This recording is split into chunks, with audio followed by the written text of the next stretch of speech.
Seperti inilah tanaman cabai milik petani seluas 4 hektar yang berada di Desa C. Nawangsasi, Kecamatan Tugu Mulyo, Kabupaten Musirawas, Sumatera Selatan yang mulai terserang hama penyakit. Di mana tanaman cabai yang baru tumbuh 1 minggu hingga 1 bulan ini mulai rusak akibat hama penyakit yang menyerang pada bagian daun sehingga membuat daun tanaman cabai menjadi keriting dan rontok.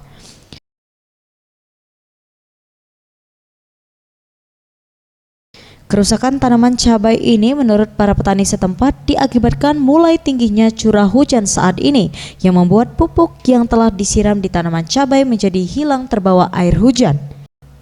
Sehingga akibatnya petani harus rela merogoh kocek menambah biaya operasional untuk memperbarui bibit tanaman cabai dan membeli pupuk tambahan agar tanaman cabai mereka dapat tumbuh kembali serta berkembang dengan normal hingga musim panen.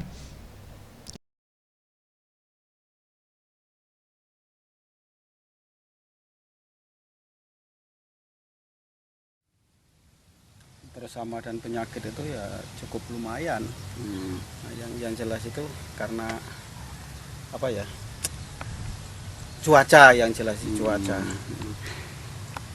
Dari pupuknya yang kemarin sudah hilang kan, termasuk kita tambah lagi.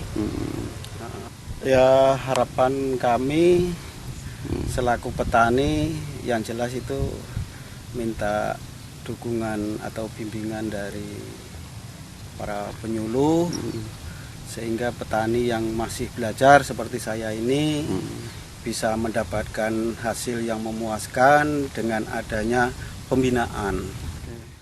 Sementara itu, petani cabai berharap kepada petugas penyuluh lapangan Dinas Pertanian agar lebih banyak melakukan penyuluhan dan pembinaan kepada para petani cabai sehingga nantinya dapat merasakan hasil panen yang cukup memuaskan.